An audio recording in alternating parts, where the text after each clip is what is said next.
Gajuwaka MLA Palla Srinivas పరిస్థితి ముందు నొయ్యి వెనక గొయ్యి అన్నట్లు తయారైంది. ఏపీ టీడీపీ ప్రెసిడెంట్ గా 3 నెలల క్రితం విశాఖ జిల్లా గాజువాక ఎమ్మెల్యే పల్లా శ్రీనివాస్ నియమితులయ్యారు. ఆయన ఇప్పుడు విశాఖ ఉక్కు ఉద్యమంతో ఉక్కిరి బిక్కిరి అవుతున్నారు. విశాఖ స్టీల్ ప్లాంట్ గాజువాక నియోజకవర్గం పరిధిలోనే ఉంది. దాంతో పల్లా మీద చాలా ఒత్తిడి పెరుగుతుంది. విశాఖ స్టీల్ ప్లాంట్ ని కాపాడాల్సిన బాధ్యత టీడీపీ కూటమిదే అని కార్మికులు అంటున్నారు. ఎన్నికల ముందు టీడీపీ జనసేన అధ్యక్షులు ఇచ్చిన హామీలను నిలబెట్టుకోవాలని వారు డిమాండ్ చేస్తున్నారు. ఇలాంటి పరిస్థితుల్లో కేంద్ర నిర్ణయం ఎలా ఉంటుందో, పల్లా ఫ్యూచర్ ఏంటో అన్న చర్చ మొదలైంది.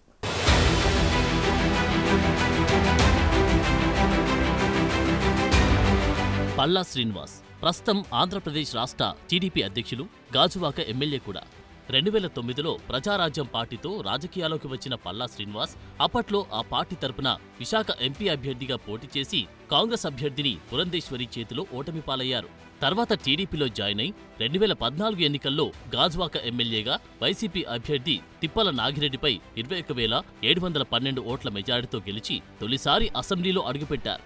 2019 ఎన్నికల్లో టీడీపీ నుంచి పల్లా శ్రీనివాస్ బరిలో ఉంటే జనసేన నుంచి పవన్ కళ్యాణ్, వైసీపీ నుంచి తిప్పల నాగిరెడ్డి పోటీపడ్డారు. ఆ ఎన్నికల్లో ఓట్ల చీలిక కలిసివచ్చి వైసీపీని విజయం వరించింది.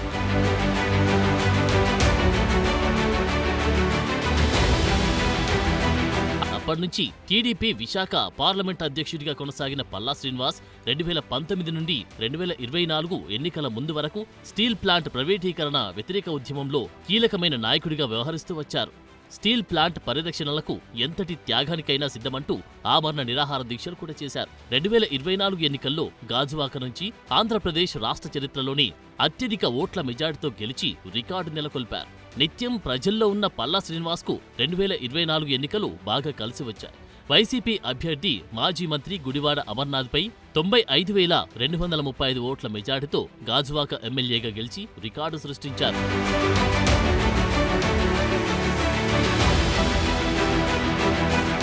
పవన్ కళ్యాణ్ ఓడిపోయిన చోట కూటమి అభ్యర్థిగా గెలిచి రాష్ట్రంలో అత్యధిక ఓట్లు వచ్చిన ఎమ్మెల్యేగా పేరు వచ్చినా మంత్రి పదవి మాత్రం వరించలేదు. ఆ క్రమంలో బీసీ ఈక్వేషన్లతో టీడీపీ ఆయనకు టీడీపీ అధ్యక్ష పదవి బాధ్యతలు కట్టబెట్టింది.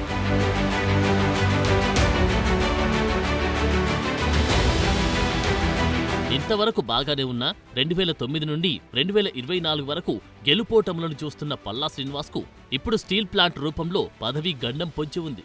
2019 నుండి 2024 మధ్య జరిగిన స్టీల్ ప్లాంట్ ప్రైవేటీకరణ వ్యతిరేక ఉద్యమంలో కీలక నేతగా ఆయన వ్యవహరించారు.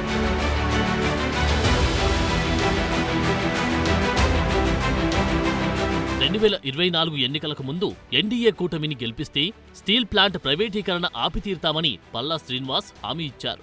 రాష్ట్రంలో, కేంద్రంలో కూటమి అధికారంలోకి వస్తుంది కాబట్టి స్టీల్ ప్లాంట్ ప్రైవేటీకరణ కాకుండా చూస్తామని గాజువాక ఎమ్మెల్యే అభ్యర్థిగా పల్లా శ్రీనివాస్తో పాటు టీడీపీ జాతీయ అధ్యక్షుడు చంద్రబాబు, జనసేన అధ్యక్షుడు పవన్ కళ్యాణ్ సైతం ప్రచారంలో హామీలు గుప్పించారు.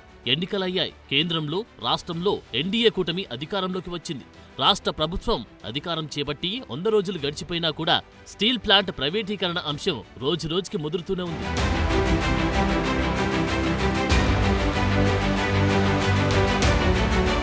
స్టీల్ ప్లాంట్ ప్రైవేటీకరణ జరగదని స్వయాన కేంద్ర ఉక్కు శాఖ మంత్రి కుమారస్వామి ప్రకటన చేసి వెళ్లిన తర్వాత కూడా స్టీల్ ప్లాంట్లో అనేక విభాగాలను ప్రైవేటీకరణ చేయడానికి స్టీల్ ప్లాంట్ యాజమాన్యం ముందుకు వెళ్తూనే ఉంది. స్టీల్ ప్లాంట్ను సెయిల్లో విలీనం చేయాలని కార్మికులు డిమాండ్ చేస్తున్నా కేంద్రం దానిపై క్లారిటీ ఇవ్వడం లేదు.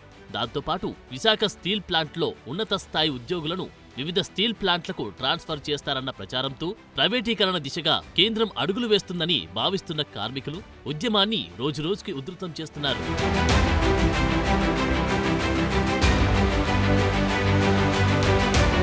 పది రోజుల క్రితం స్టీల్ ప్లాంట్ కార్మికులు చేస్తున్న ఆందోళన శిబిరంలోకి వెళ్లిన టీడీపీ రాష్ట్ర అధ్యక్షుడు, Gajuwaka MLA Palla Srinivasarao Visakha steel plant ప్రైవేటీకరణ కాదని, ప్రైవేటీకరణ జరిగితే తమ పదవులకు రాజీనామా చేస్తానని ప్రకటన కూడా చేశారు. ఈ ప్రకటనే ఇప్పుడు పల్లా శ్రీనివాస్ పదవికి గండం తెచ్చేలా కనిపిస్తుంది. స్టీల్ ప్లాంట్లో గత నెల రోజుల నుంచి ప్రతిరోజు ఏదో ఒక ఉద్యమం కొనసాగుతూనే ఉంది. కేంద్ర మంత్రి కుమారస్వామితో పాటు కేంద్ర సహాయ మంత్రి శ్రీనివాస వర్మ సైతం స్టీల్ ప్లాంట్లో సమీక్షలు నిర్వహించి స్టీల్ ప్లాంట్ ప్రైవేటీకరణ జరగదని ప్రకటించారు.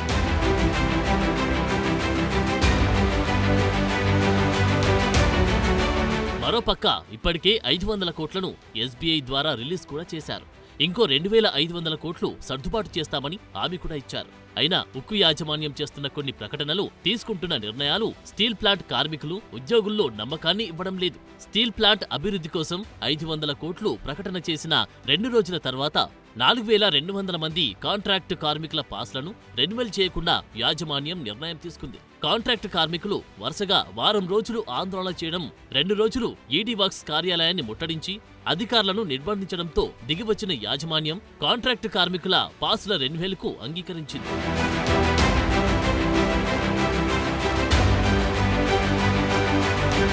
కూటమి ప్రభుత్వం కేంద్రంలో, రాష్ట్రంలో అధికారం చేపట్టిన రోజు నుండి స్టీల్ ప్లాంట్లో ఉద్యమం రోజురోజుకి ఉధృతమవుతోంది. స్టీల్ ప్లాంట్ ఉద్యోగులు, కార్మికులు, నిర్వాసితులతో పాటు విశాఖ నగరంలోని మేధావులు, రచయితలు, సాహితీవేత్తలు, ప్రజా సంఘాలు స్టీల్ ప్లాంట్ ప్రైవేటీకరణ కాకుండా అడ్డుకొని తీరుతామని ఉద్యమాలు చేపడుతున్నారు. కేంద్రంలో బీజేపీ ప్రభుత్వం మనుగడ సాగిస్తుందంటే కేవలం టీడీపీ ఎంపీల వల్లనే అని స్టీల్ ప్లాంట్ కార్మిక సంఘాలు గుర్తుకు చేస్తున్నాయి.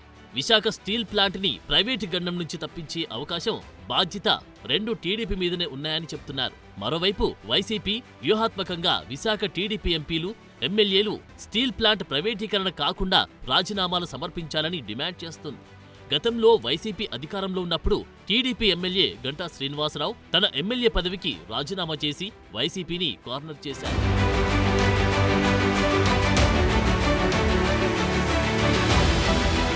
అప్పటినుంచే ఉక్కుసెగ బాగా తగిలిన వైసీపీకి విశాఖ నగరంలో ఒక్క సీటు కూడా దక్కలేదు.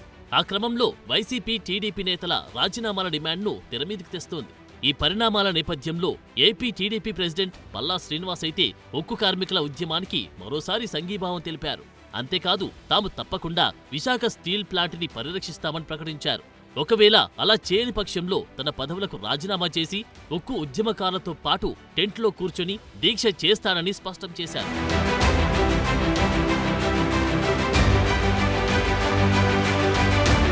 అదే పల్లా శ్రీనివాస్ పదవి గండానికి కారణమవుతుందన్న అభిప్రాయం వ్యక్తమవుతుంది. కేంద్రంలో బీజేపీ ఒక పాలసీగా తీసుకుని ప్రభుత్వ రంగ సంస్థలను ప్రైవేటీపరం చేస్తోంది. కేంద్ర ప్రభుత్వ ఆధీనంలో ఉన్న సంస్థల విషయంలో తమ మాటే నెగ్గుతుంది తప్ప రాష్ట్రాలకు సంబంధం ఏంటి అన్నట్లు వ్యవహరిస్తోంది. ఇప్పటికే స్టీల్ ప్లాంట్కి రా మెటీరియల్ ఇవ్వకుండా ఇబ్బంది పెడుతున్నారు. గడిచిన 4 ఏళ్లలో స్టీల్ ప్లాంట్ ప్రైవేటీకరణ తతంగాన్ని చాలా దూరం నడిపించింది.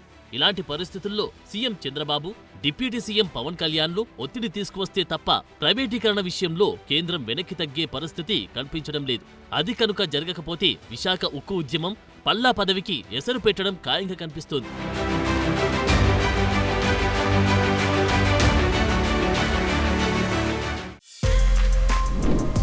For more videos like this, subscribe Big TV channel.